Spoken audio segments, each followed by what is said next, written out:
রাশিয়ার রাজধানী মস্কোতে লুকিয়ে রাখা বোমার বিস্ফোরণ ঘটে নিহত হয়েছেন রাশিয়ার নিউক্লিয়ার, বায়োলজিক্যাল কেমিক্যাল ডিফেন্স ফোর্সেসের প্রধান লেফটেন্যান্ট জেনারেল ইগর কিরিলভ। মস্কোর একটি ভবনের বাইরে স্কুটারে লুকিয়ে রাখা হয়েছিল বিস্ফোরক যন্ত্রটি।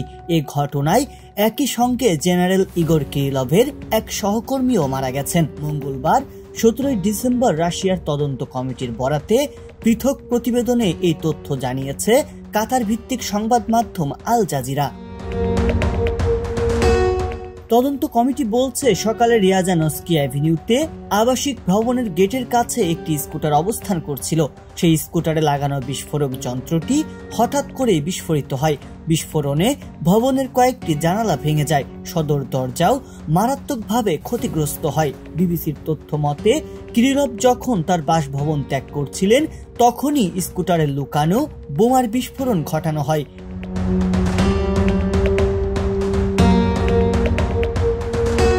লেফটেন্যান্ট জেনারেল ইগর কিরিলভ রাশিয়ার প্রতিরক্ষা বাহিনীর অন্যতম শীর্ষ এবং অত্যন্ত গুরুত্বপূর্ণ কর্মকর্তা ছিলেন।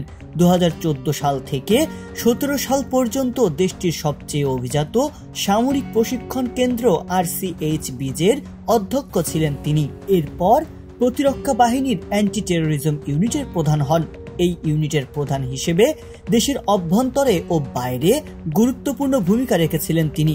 2018 থেকে 2021 সাল পর্যন্ত রুশ বাহিনীর সিরিয়া মিশনের অন্যতম জ্যেষ্ঠ কমান্ডার ছিলেন কিরিলভ। 2022 সালে রাশিয়া ইউক্রেন যুদ্ধ শুরু হওয়ার পর মস্কো ফিরে আসেন তিনি। যুক্তরাষ্ট্র যে রাসায়নিক অস্ত্র উৎপাদনের জন্য ইউক্রেনে গোপনে বিনিয়োগ করছে, এ তথ্য তিনি ফাঁস করেছিলেন। সে কারণে 2022 সালে তার উপর নিষেধাজ্ঞা জারি করেছিল ওয়াশিংটন।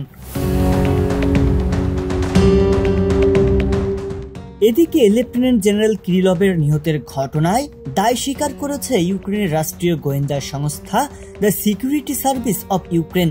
এক প্রতিবেদনে এই তথ্য জানিয়েছে রয়টার্স। সূত্রের দাবি, রাশিয়ান ফেডারেশনের পরমাণু অস্ত্র ও রাসায়নিক সুরক্ষা বিভাগের প্রধানকে হত্যা ইউক্রেনের রাষ্ট্রীয় গোয়েন্দা সংস্থা দ্য সিকিউরিটি সার্ভিস অব ইউক্রেনের একটি বিশেষ অভিযানের অংশ ছিল। সেই দায়িত্বই পালন করা হয়েছে। তবে তাদের এই দাবি স্বাধীনভাবে যাচাই করতে পারেনি রয়টার্স। সূত্রটি জানিয়েছে, কিরিলভকে একজন যুদ্ধাপরাধী ও সর্বোচ্চ বৈধ টার্গেট হিসেবেই বিবেচনা করত কিয়েভ। রাশিয়ার আইন শৃঙ্খলা বাহিনীর সূত্র বলছে, বিস্ফোরক যন্ত্রে 300 গ্রামের মতো TNT বিস্ফোরক দ্রব্য ছিল।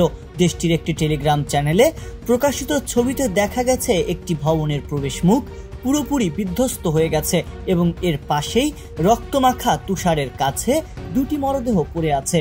তবে নিরাপত্তা বিশ্লেষকদের ধারণা, পুতিন সরকারের এমন গুরুত্বপূর্ণ ব্যক্তিকে হত্যার ঘটনাকে খুব সহজভাবে নেবে না ক্রেমলিন।